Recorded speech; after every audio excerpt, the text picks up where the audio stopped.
আজকে আমার আলোচনার বিষয় শত চেষ্টার পরেও পুরুষাঙ্গ দাঁড়ায় না। দেশের এবং প্রবাসের ভাই বোনদের প্রতি সালাম। আসসালামু আলাইকুম।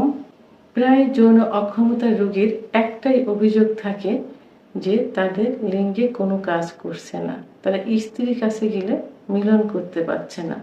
মনের ইচ্ছা হচ্ছে যে সহবাস করব, কিন্তু স্ত্রীর কাছে থাকতেও, পার্টনার কাছে থাকতেও, সুন্দরী মহিলা থাকতেও লিঙ্গের কোনো রকম উত্থান হয় না, অর্থাৎ লিঙ্গ দাঁড়ায় না। তো এই বিষয়টি নিয়ে এখন আমি আলোচনা করব। সাধারণত এটা হলো লিঙ্গের উত্থানজনিত সমস্যা।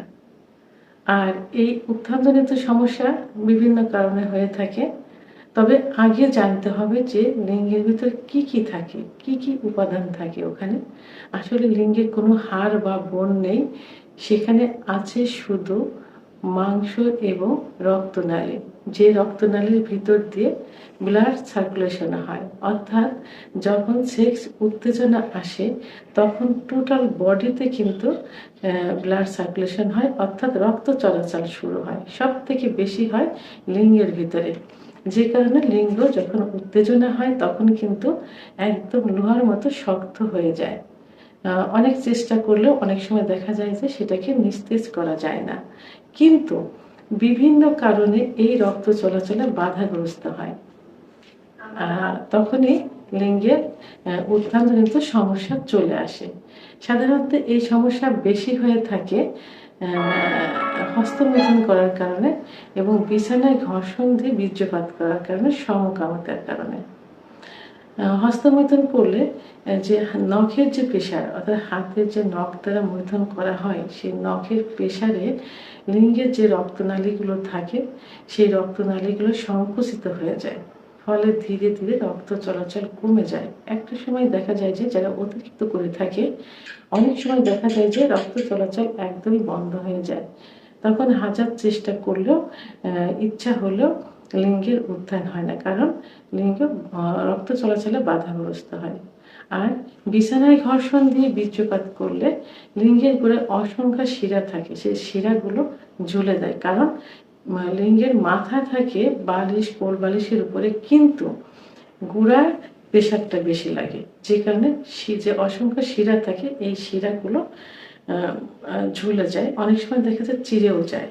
আবার সমকামিতা করলেও সে একই অবস্থায় লিঙ্গ ধনুকের মতো বাঁকা হয়ে যায় এবং লিঙ্গে যে শিরা থাকে শিরাগুলো সংকুচিত হয়ে যায়। অতিরিক্ত স্বপ্নদোষ হলে এবং অতিরিক্ত যৌন মিলন হলেও এটা হয়ে থাকে। আবার যারা দীর্ঘদিন আমাশয় অর্থাৎ পেটের সমস্যায় ভুগতে থাকে তাদেরও কিন্তু এই সমস্যাটা হয়ে থাকে, অর্থাৎ সেক্সুয়াল সমস্যা হয়ে থাকে, অর্থাৎ তাদের ইচ্ছাও হয় না, উত্থানও হয় না, সময়ও হয় না। আবার ডায়াবেটিস, হার্টের সমস্যা এবং উচ্চ রক্তচাপ থাকলেও এই ইরেকটাইল ডিসফাংশন অর্থাৎ উত্থানজনিত সমস্যা চলে আসে। আবার মানসিক কিছু কারণ থাকে, মানসিক যে ভয়, যাদের যৌন অক্ষমতা আছে, অর্থাৎ যৌন দুর্বলতা, যে ইচ্ছা হচ্ছে মানে বেশি না, তাদের মনে একটা আতঙ্ক চলে আসে, ভয় চলে আসে যে স্ত্রীর কাছে গেলে, পার্টনারের কাছে গেলে তাদেরকে সুখ দিতে পারবে না, হয়তো কোনো ইচ্ছাই হবে না, এমনকি যৌন কার্য পরিচালনা করতে পারবো না। তখন এই যে মানসিক একটা ভয়, এই মানসিক ভয়ের থেকে কিন্তু তাদের কোনো ইচ্ছা হয় না, উত্থানও হয় না। আবার মানসিক কিছু চাপ, যেমন সাংসারিক চাপ, ব্যবসায়িক চাপ, চাকরির চাপ, অর্থাৎ ফ্যামিলিতে বিভিন্ন সমস্যা থাকতে পারে। তখন পুরুষ কিন্তু সংসার পরিচালনা করে, তাদের উপর অনেক দায়িত্ব আসে। মানসিক একটা চাপ যখন তাদের উপর পড়ে যায়, তখন এই মানসিক চাপের থেকে কিন্তু যৌন দুর্বলতা চলে আসে, অর্থাৎ মানে ইচ্ছা তো হয় না, হলেও উত্থান হতে চায় না। আর মানসিক শোক, দুঃখ, অর্থাৎ সবসময় মানুষের একরকম দিন যায় না, বাসায় অনেক সমস্যা থাকতে পারে, ফ্যামিলি অনেকের রোগ শোক হতে পারে, মৃত্যু হতে পারে, যে শোকের কারণেও এই দুর্বলতা চলে আসে। তো এইসব দুর্বলতার কারণে যৌন দুর্বলতা চলে আসা যৌন দুর্বলতার প্রধান সেটা হলো ইরেকটাইল ডিসফাংশন, অর্থাৎ উত্থানজনিত সমস্যা। শত চেষ্টা করার পরেও লিঙ্গকে কোনোভাবে উত্থান করা যায় না। আজকে এই উত্থানজনিত সমস্যা থেকে উত্তরণের জন্য আজকে আমি 4টি হোমিওপ্যাথি মাদার টিংচার নিয়ে আলোচনা করব। তবে তার আগে অবশ্যই যে কারণে এই সমস্যাগুলো হয় সেই কারণগুলোর সমাধান করতে হবে। অর্থাৎ হস্তমৈথুন বন্ধ করতে হবে, বিছানায় ঘর্ষণ, স্বপ্নদোষ বা যে কোনো চিন্তা ভাবনা করা যাবে না যেন স্বপ্নদোষ না হয়। এগুলো বন্ধ করতে হবে। মানসিক চাপের থেকে দূরে থাকতে হবে, অর্থাৎ সংসারে যাতে শান্তি বজায় থাকে সেই দিকে খেয়াল রাখতে হবে। রোগ শোক এটা সব ফ্যামিলিতেই হয়ে থাকে এবং এটাকে মেনে নিতে হবে, সেভাবেই সামনে আগাতে হবে। পাশাপাশি 4টা হোমিওপ্যাথি মাদার টিংচার সেবন করলে এটার থেকে খুব সহজেই পরিত্রাণ পাওয়া যাবে। 1 নম্বর Agnus castus. Agnus castus mother tincture erectile dysfunction, অর্থাৎ উত্থানজনিত সমস্যার উদ্ঘাটনের জন্য খুব ভালো একটা মেডিসিন।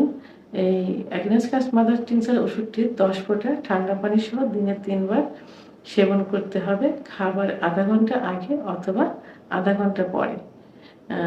ওষুধটি 1 মাস সেবন করতে হবে, প্রয়োজনে 3 মাস পর্যন্ত সেবন করা যেতে পারে। 2 নম্বর অশ্বগন্ধা। অশ্বগন্ধা মাদার টিংচার যৌন অক্ষমতার প্রধান ঔষধ, অর্থাৎ যাদের ইচ্ছা হয় না, উত্থান হয় না, সময় কম, বীর্য পাতলা, সব ক্ষেত্রে এটা কাজ করে থাকে। তো অশ্বগন্ধা মাদার টিংচার ওষুধটি 10 ফোঁটা হালকা গরম পানি সহ দিনে 3 বার সেবন করতে হবে, খাবার আধা ঘন্টা আগে অথবা আধা ঘন্টা পরে। ওষুধটি গরম পানি অর্থাৎ কুসুম গরম পানি সহ সেবন করলে কার্যকরী ক্ষমতা বৃদ্ধি পেয়ে যায়। ওষুধটি 1 মাস সেবন করতে হবে, প্রয়োজনে 3 মাস পর্যন্ত সেবন করা যেতে পারে। 3 নম্বর পেনাক্স জিনসেন। পেনাক্স জিনসেন উত্থানজনিত সমস্যার জন্য খুবই ভালো একটা মেডিসিন, খুব ভালো কাজ করে থাকে। তা ওষুধটি 10 ফোঁটা ঠান্ডা পানি সহ দিনে 3 বার সেবন করতে হবে, খাবার আধা ঘন্টা আগে অথবা আধা ঘন্টা পরে। ওষুধটি 1 মাস সেবন করতে হবে, প্রয়োজনে 3 মাস পর্যন্ত সেবন করা যেতে পারে। 4 নম্বর এয়াহিম মাদার টিংচার। এয়াহিম মাদার টিংচার ওষুধটি 10 ফোঁটা ঠান্ডা পানি সহ দিনে 3 বার সেবন করতে হবে, খাবার আধা ঘন্টা আগে অথবা আধা ঘন্টা পরে। 1 মাস সেবন করতে হবে, প্রয়োজনে 3 মাস পর্যন্ত সেবন করা যেতে পারে। তো এই যে উত্থানজনিত সমস্যা, এই সমস্যা সাধারণত 40 বছরের পরে যে সমস্যা বেশি হয়ে থাকে। তবে এখনকার দিনে দেখা যাচ্ছে 20 বছরের পরে 18, 19 বছর, 20 বছরের থেকেও এটা শুরু হচ্ছে। যে কোনো সময় যে কোনো রোগীর ক্ষেত্রে এই সমস্যা হতে পারে। তো এই সমস্যার সমাধানের জন্য উপরোক্ত 4টি মাদার টিংচার সেবন করতে হবে। আর মাদার টিংচার অবশ্যই জার্মানি হতে হবে এবং কেনার